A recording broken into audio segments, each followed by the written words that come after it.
it's a little different having me up here, But I do it a little different, but I still tell a joke, so that makes everybody happy usually. I didn't tell a joke one time and I got in trouble, so somebody came up to me and was just like, "Why didn't you tell a joke?" I'm like, "I didn't know I had to. I'm sorry."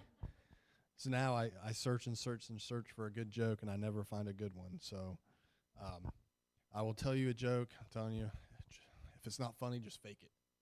All right? That's all I ask. Just give me a good fake laugh, and we'll call that a day. But, all right, so there was a 9-year-old boy that was in Sunday school named Joey. And once he got in the car with his mom after church, and his mom asked him and said, "What did you learn in Sunday school today?"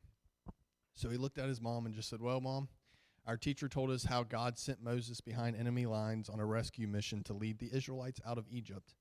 When he got to the Red Sea, he had his engineers build a pontoon bridge, and all the people walked across safely. Then he used his walkie-talkie to radio headquarters for reinforcements. They sent bombers to blow up the bridge, and all the Israelites were saved." Now the mom looked at Joey and said, "Joey, is that really what your teacher taught you?" So he looked at his mom, very serious, and said, "Well, no, Mom, but if I told you what the teacher actually said, you'd never believe it." See, thank you. Good fake laugh, thank you. All right, so we're going to start today in Exodus. We're going to start at chapter 14, and we're going to go verses 5 through 15. So, and it says, and it was told the king of Egypt that the people fled, and the heart of Pharaoh and of his servants was turned against the people. And they said, "Why have we done this, that we have let Israel go from serving us?" And he made ready his chariot and took his people with him. And he took 600 chosen chariots and all the chariots of Egypt and captains over every one of them. And the Lord hardened the heart of Pharaoh, king of Egypt, and pursued after the children of Israel. And the children of Israel went out with a high hand. But the Egyptians pursued after them all the horses and chariots of Pharaoh and his horsemen and his army, and overtook them encamping by the sea beside Pi-hahiroth and Baalzephon. And when Pharaoh drew nigh, the children of Israel lifted up their eyes, and behold, the Egyptians marched after them. And they were sore afraid, and the children of Israel cried out unto the Lord. And they said unto Moses, "Because there were no graves in Egypt, hast thou taken us away to die in the wilderness? Wherefore hast thou dealt thus with us, to carry us forth out of Egypt? Is not this the word that we did tell thee in Egypt, saying, Let us alone, that we may serve the Egyptians? For it had been better for us to serve the Egyptians than that we should die in the wilderness." And Moses said unto the people, "Fear ye not, stand still, and see the salvation of the Lord, which he will show to you today. For the Egyptians whom ye have seen today, ye shall see them again no more forever. The Lord shall fight for you, and ye shall hold your peace." And the Lord said unto Moses, "Wherefore criest thou unto me? Speak unto the children of Israel, that they go forward." Now, I'm going to do a little backstory, because some people know some part of the story and some people don't. So the Israelites were in Egypt for about 400 years.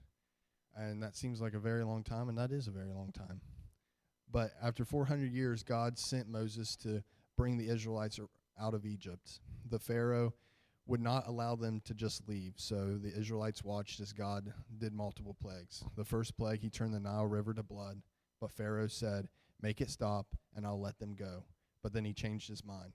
You ever have those enemies, they just change their mind? It seems like you're about to get out of that storm, and they're like, "Nope, just kidding. Come right back in. We're right back to the middle." But then after that, we see more plagues occur. God sent frogs into Egypt everywhere. God sent lice into Egypt. God sent flies into Egypt. And I'm telling you right there, if he would have sent flies, I'd have been like, "Get out, go. I never want to see another fly in my life. Just leave." But he didn't. He said, He said, "Make it stop. I'll let him go." But then he changed his mind. So next we see God sent a disease on the Egyptians' livestock. Then he sent boils upon all the people, huge hailstorms, and then locusts. And then he sent darkness upon Egypt. Now, again, I'm I got to think about my age. This is bad. 26 years old, going on 27 this month. And if there's darkness in my house, I'm turning on a light because I'm scared my wife is going to scare the bejeebies out of me. So right when it got dark, I'd be like, again, see ya, go. But that's not what Pharaoh said. But every time Pharaoh said, if you make it stop, I'll let them go. But then he never lets them go. He just changes his mind. So God said that every firstborn son, from Pharaoh's son to the son of the female slave at her handmill, would die. And God told Moses and Aaron to tell the Israelites to take their best lamb from each household and kill it and put its blood on their front doors, and they would not lose their firstborn. So that's what they did. They marked the doors, and their sons were saved. But Pharaoh's oldest son had died. So just like God said he's going to die. I mean, he died. And we see that Pharaoh finally listened to God, and he said, just get out and go. Just go. Get out of Egypt. We don't want to see you people anymore. Just go. We're tired of your plagues. Just go. So we get to the Red Sea in that part of the story. And after God did all these things, all these plagues on Egypt, they start chasing them, and the Israelites couldn't see the power that God had over their enemy. He put all these plagues on them, and time after time after time. And finally, Pharaoh's just like, get out. But the Israelites didn't realize what God had done. So I just want to take a couple minutes. You guys know I don't usually speak very long. I'm not a long-winded person by any means. But I just want to take a couple minutes and speak on don't look back. So the Israelites made the enemy in this story the priority over God. You see from the verses I read that at that time they were good to go. They were good. They're like, yes, we're out of here. But by the end, it's, why did we leave? I told you we didn't want to leave. We're going to die. There's no way we're going to get through this. But they weren't thinking of what God could do. They were thinking of what the Egyptians were going to do. And I'll be honest with you, I'm always pretty candid when I'm up here. If I turn around and see a bunch of people chasing me, I'm probably going to be pretty scared too. If I look back at the Egyptians and I see them and I was just enslaved for 400 years, I'd be like, they're either going to enslave me again or I'm going to die. So I'm going to be pretty scared. But we read in Exodus 2:11, and they said unto Moses, because there were no graves in Egypt, hast thou taken us away to die in the wilderness. God brings them out of Egypt, but instead of looking to him, they are looking back from what they came from. Instead of looking ahead to find the door that God's put on their path, they're looking behind at what the enemy is doing already did to them. They were thinking why we're going to die, how we're going to die. They prioritize their fear over God. They prioritize their fear over their faith. I mean, there's many times you get scared. You guys know I have a 2.5-year-old. We'll wake up in the middle of the night, she's crying because she's scared of the dark and she wants her daddy. And I go in there and I'll lay down with her and I fall asleep, and that's fine. She's 2 and she's scared. So I'm gonna go in there and comfort her. Well, we get to the point that our faith, we're not looking to God when we're scared. We're looking at the enemy. Instead of, Layla could lay there all night and cry and cry and cry and just think that she's laying in the dark instead of yelling for me. And we'd probably let her cry and cry and cry because we don't know why she's crying. She didn't say anything.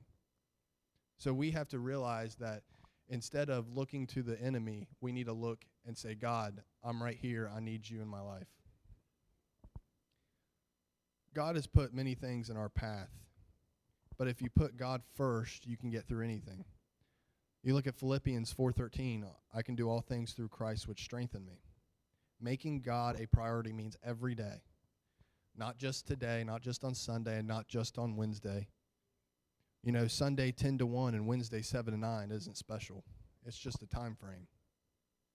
I mean, it's not. It's great. I love being here with you guys. You guys are fantastic people. I love every single one of you. But 10 to 1, if we move service to 2 to 4, ain't no different. So we have to realize that these time frames don't mean anything. We have to have God in our life every day, all the time. And one thing that being a pastor's son, I have a unique look at is I'm amazed by people. I'm a people watcher just like my dad. I love to watch people. People crack you up. You go to the mall for an hour, just sit there in the food court and watch people. It's hilarious. But I've had people come to me and they'll say they just can't get past something in their life. They can't get past this storm. They can't get past this just little thing in their life. And the first question I always ask them is, are you making God your priority?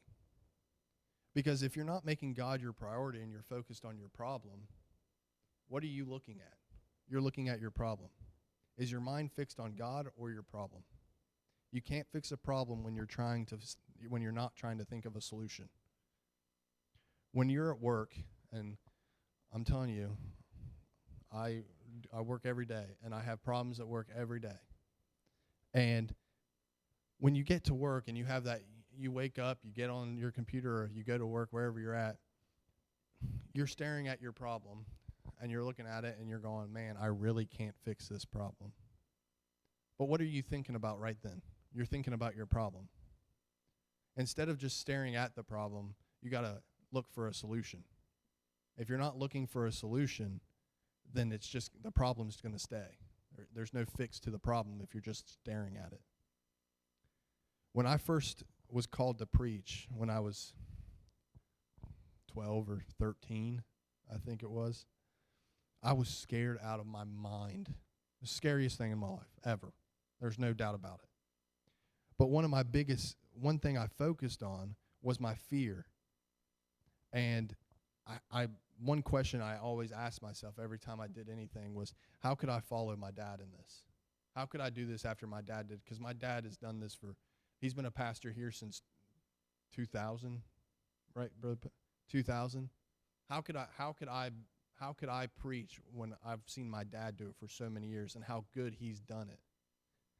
So I prioritized my fear over what God had put in my path. And that fear took over for a long time, years. I mean, it was probably 4 or 5 years that I focused on that fear rather than focusing on God. And when I prioritized my fear just like the Israelites did. I stared at my problem rather than looking towards God. My problem was my fear. I stared at that and said, there's no way I can do this because my dad did it. The Israelites looked back and saw the Egyptians and said, there's no way I can do this. The Egyptians are after us. We're going to die. The Red Sea wasn't the end of the story for the Israelites. The wilderness wasn't the end of the story for the Israelites. God made a covenant that he would not break. There's never been a covenant that God has made that he has broken. He promised a land of milk and honey, and that's what they received. At the end of the story, they received the milk and honey. They stopped prioritizing God, and that put them off track. But when their eyes were on him, they moved forward. When they turned around and they saw the Egyptians, they were stuck at the Red Sea. But when they turned around and looked at the Red Sea that God put in front of them, he split the Red Sea and they walked across it. You go to Numbers 13, chapter 13, verses 1 through 3, and then we'll skip down to 28 through 31. But it starts with, and the Lord spake unto Moses, saying, Send thou men that they may search the land of Canaan, which I give unto the children of Israel. Of every tribe of their fathers shall ye send a man, every one a ruler among them. And Moses, by the commandment of the Lord, sent them from the wilderness of Paran. All those men were heads of the children of Israel. Now I just want to jump down. Nevertheless, the people be strong that dwell in the land, and the cities are walled and very great. And moreover, we saw the children of Anak there. The Amalekites dwell in the land of the south, and the Hittites and the Jebusites and the Amorites dwell in the mountains, and the Canaanites dwell by the sea and by the coast of Jordan. And Caleb stilled the people before Moses and said, "Let us go up at once and possess it, for we are well able to overcome it." But the men that went up with him said, "We be not able to go up against the people, for they are stronger than we." If you're looking at your enemy, you can't see what God is doing in front of you. It's that simple. Numbers 13:1 and 2, it states it. The Lord said to Moses, "Send some men to explore the land of Canaan, which is God, am giving to the Israelites. From each ancestral tribe, send one of its leaders." God told them to explore the land. He was giving them the land. He just told them to explore it. It doesn't say to look at your enemy. It doesn't say to look at the Amalekites, the Jebusites, all of those people. It doesn't say that. It says to explore the land. So if we look at the land, we're not looking at the people. Those 10 looked at the people. You know, everyone looks at past storms. It's just human nature. If you don't look at past storms, you might be an alien, just to let you know. I go through life. I'm only 26. I've already said that. I'm only 26, but I have past storms. And I'll hit a new storm and I'll go, man, this feels just like the old one. What did I do then? You know, the solution doesn't work for every storm. There's not one solution for everything. But there's one God that we can go to and say, "God, I need you to touch this storm." Back in high school, and I use a lot of high school stories, so if you haven't ever heard me speak, that's really all I got. I'm only 26, guys. I'm still young. But back in high school, I ran track my senior year because I couldn't play soccer. And I ran a couple different events, and one of them was the 200 meters. And at practice, I was fantastic at it. Really did really well, usually because I was lazy and I just had to jog it. So we go to our first track meet, and it's in Point Pleasant. Yeah, Point Pleasant. And I get on the starting blocks, and I'm ready to go. I'm like, I'm going to kill this thing. I'm just going to wipe everybody out of the water. So they shoot the gun, and I'm sprinting as fast as I can, and I go around the turn, and I'm like, man, I don't see anybody like in front of me. So I'm like, man, I'm actually winning. Like, this is a surprise. And so all of a sudden, I have about 100 meters left. I turn around just a little bit. I didn't even turn my head all the way around. I just went like this to see if anybody was coming. And then all of a sudden, I start falling. And when I say falling, I'm like half over. And you can ask, if anytime Connor's in town, you can ask him. I'm like half over. I'm just trying to catch my balance. You know how you like hit that trip and then you're trying to catch your balance for like 15, 20 steps. I'm doing that for like 20 meters. So it's like a long time. And all of a sudden, I do a front flip, and I just start rolling. I get back up, I finish the race, whatever. Not very happy, very upset. Everybody's laughing. I mean, why wouldn't you be? But that was the most embarrassing thing that's probably ever happened to me at a sporting event. And I've been in a lot of sporting events. But one big emphasis in running, and they taught us this at practice, was to never look back. You never look behind you. And because when you're looking behind you, you're either going to lose your balance, which I did, or you're going to run into something, or you're going to trip on something. So I look back in front of a stadium full of people in Point Pleasant, West Virginia, which everyone probably knows where that's at. There's not very many people in Point Pleasant, but there's like 15 or 20 schools there. So there's probably like 1,000 students. And all I hear when I'm falling is, ooh, ah, ooh. Because no one knows if I'm actually going to fall. Well, again, I'm telling you, that's the most embarrassing thing that's ever happened to me, because when I fell, it's just like laughter. And I'm like, man, I'm never going to get over this one. So I never ran that event again. But the point of me telling the story is that's a rule that we need to use in our daily lives. We look behind and we don't see what God is doing in front of us. And when we do that, God puts a door in front of us. If you know what a door is, there's a wall on each side of the door. You can either run into the wall or you can go through the door. Don't run into the wall. Don't be looking back so you can run into a wall. The Israelites were still looking back at what happened with the Egyptians. We can't beat them, and we're enslaved again or die, is what they repeated. They said that more than once. There's an old saying that my mom used to say, I think it was my mom used to say to me, and it was, stop making a mountain out of a molehill. I heard that a lot growing up. They told me I was a little over-exaggerated. But the Egyptians were already beaten because God was with Israel. God had already beaten the Egyptians once. God is with you through every mountain. Every mountain you hit, you can look at it, but God's still there. You see a mountain, but it's probably not that big. God sees a molehill. Stop looking back at what has happened before and look forward. I know my title seems simple, don't look back. And you think, well, it's not that easy not to look back. I agree. It's not easy not to look back. I've done it. I've been there.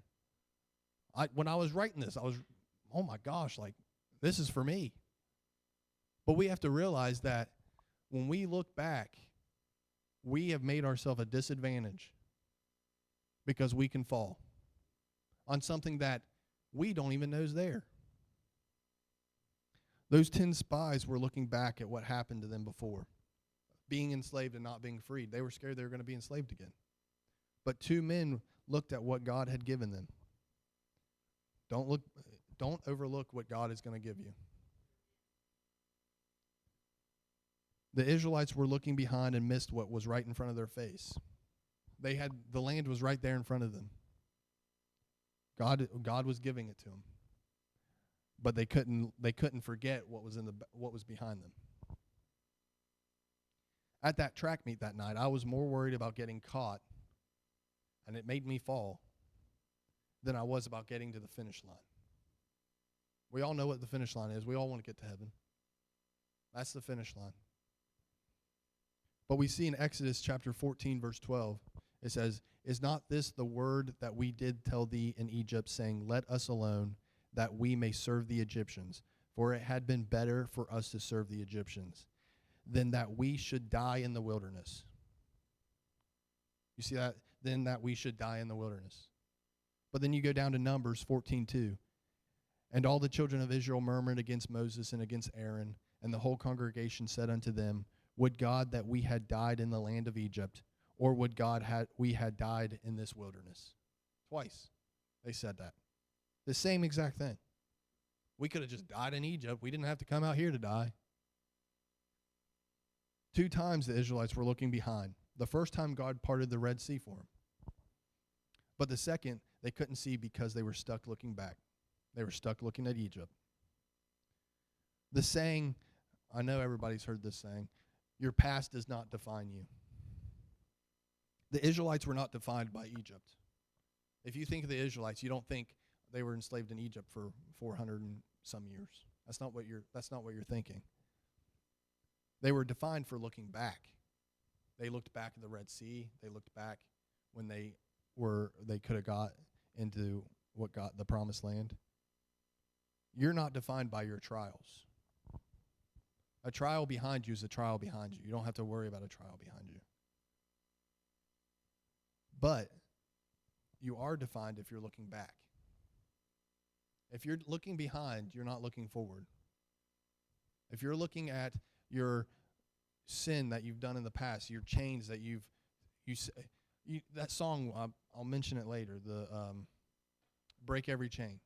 You know, sometimes I feel like you can break a chain. God breaks that chain on Wednesday, and then the next day it's like we're on Scooby-Doo and we're Velma looking for our glasses. Like, where's my chain? I got to pick up my chain.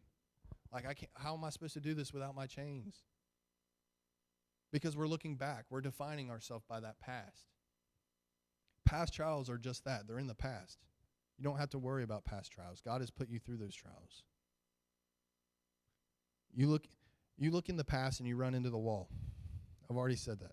You know, it's pretty simple. You know those glass doors, and you see those birds just flying to those glass doors? That's what I feel like I'm doing sometimes. When I'm looking back at my past, I feel like I'm like a bird running into a glass window or something. Don't look at your past. You know, we live in a world that everyone's a victim. Just be honest with you. Everyone's a victim. Well, you know, I'll just tell you right now. Stop playing the victim and start playing the victor, because God has made us the victor. We look at Psalms 30. It says, weeping may stay for the night, but rejoicing comes in the morning. God has already given us the victory. You do not have to worry about that. I'm going to tell you something. It's very simple. I feel like I heard this when I was in the nursery class. God likes to give. Simple. God likes to give. I have no control over what God does. I have no power over God. We serve a giving God. We look at John 3:16, for God so loved the world that he gave his only begotten Son, that whosoever believeth in him should not perish, but have everlasting life. I was reading a book, and I can't remember the name of the book, which is bad, but it was a book on giving, and it spoke about God giving. And there were two statements. One was theological and one was logical. But I'm going to read them both to you and just see what you guys think. The theological statement was, he did not need anything from others that he could not get from himself. In fact, to receive from anyone outside of himself is second best. Think about that. I cannot give him anything that he cannot give himself. But we look at the logical statement. It is in his essential nature to give. God created the world. He gave us the world. Giving stars to the sky, fish to the sea, and life to man. And gave man a helper.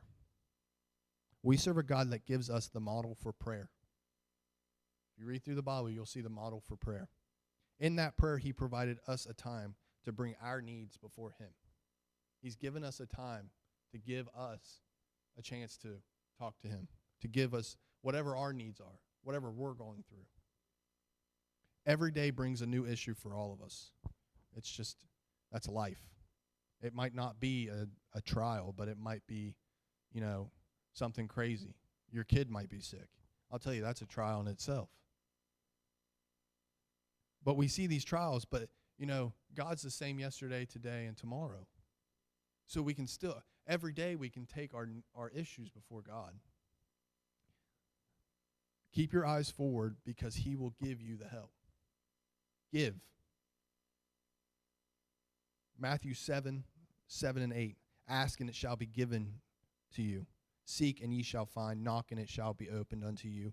For everyone that asketh receiveth, and he that seeketh findeth, and to him that knocketh it shall be open.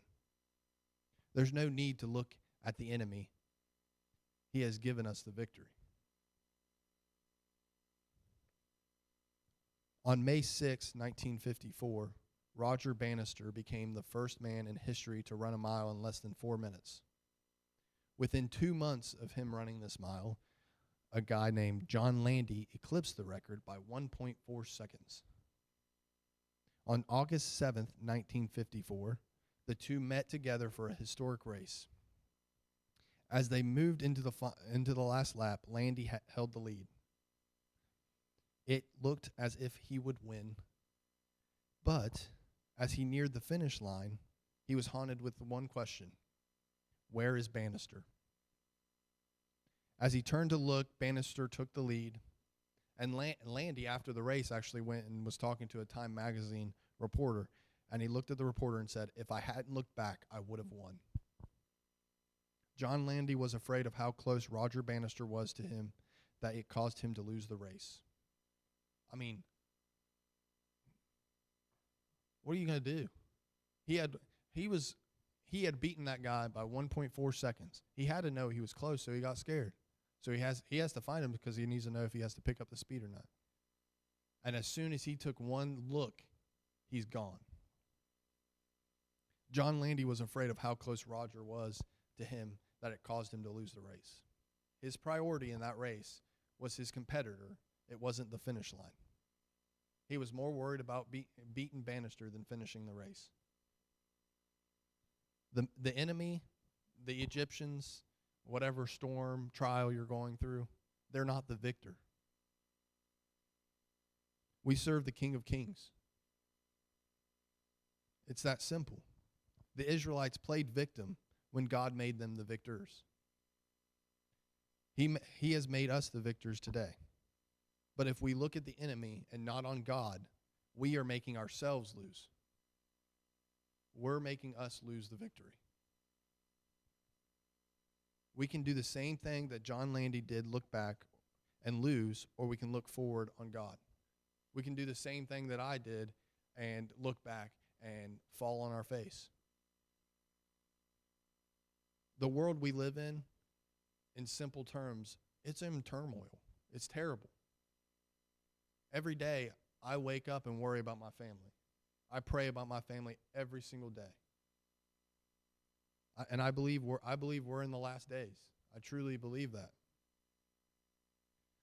So now is the time to stop focusing on what the devil's doing and stop giving him the attention, stop giving these storms the attention, and place our eyes on God. He gave himself for us to be able to be forgiven. You know, next week we're going to be celebrating Easter, celebrating his resurrection, celebrating the blood he gave for us, the cross. But instead of looking at the enemy's chains, we start looking at God for what he has done for us. Every year, Christmas, Easter, on those specific days, we are focused on God. Everyone in the world is, because everybody knows what Easter and Christmas is. What about 363 days of the year? Those days aren't, what's any different about those days that we're not focused on him? Just because he went on the cross and was resurrected on Easter doesn't mean that he wasn't resurrected on the day after Easter. We have to focus on him all the time. And we don't have time to fool around and play with the world. This isn't a jump the fence, come back across the fence, jump the fence. I saw a preacher, I think it was Brother Aaron Bounds, was speaking, and one thing he said was, the scariest word is almost. I almost got past that storm. I almost made it to heaven. I almost went to church on Sunday. I almost went to church on Wednesday. I almost called pastor when I had an issue. All these things almost changes everything. You take almost out of there. I went to church on Wednesday. I went to church on Sunday. I called pastor. And I mentioned earlier, we can all stand. I told you I'm pretty short-winded, so. There's a song we sing, and I mentioned it earlier, and I think I say this about every single song that we sing, but this is one of my top favorites. And it's Break Every Chain. And some of the two lines of that song is, there is power in the name of Jesus to break every chain. The Israelites were ready to go back to Egypt when they saw the Egyptians coming. They were. But we see in Exodus 14:15, the Lord said to Moses, why are you crying out to me? Tell the Israelites to move on. Move on. God isn't leaving us at a dead end. It's not a dead-end street. Stop looking at your chains and move on. God has placed the path in front of us just like he placed the path in front of the Israelites and told them to move on. He didn't just say, go to the Red Sea and I'll tell you what to do. And the Egyptians started coming and God said, well, I'm just going to leave you guys here. Good luck. He cleared the path for him. He hasn't told us to move on without clearing a path for each of us. So I have a couple questions for you. And this is just generic questions that you can answer to yourself. Where are you looking today? As a church, where are we looking? Are we looking in our past or are we looking to our future? Are you looking forward or are you looking back? As an individual, are you looking forward at your past or are you looking back at your past and looking forward at what God's putting in your path? And as I come to a close, I'm going to ask Brother Pettit to pray. But one thing that I pray, I've started praying every day. I just say, God, I thank you for the blessings you put in my life. I ask you to strengthen me, my family, every day. I'm done looking at the enemy, and I'm looking at you. I know you put things in my path, but touch those things today. Help me through those things today. I ask that you touch my heart and my mind today, and to touch the service today. These are the things, I pray these things every day. I pray for our church every day. I say, God, touch our members. Touch the hearts and our hearts and souls, our minds, Lord. Because if we're looking in the past, we don't see what's in front of us. Brother Pettit, if you could pray.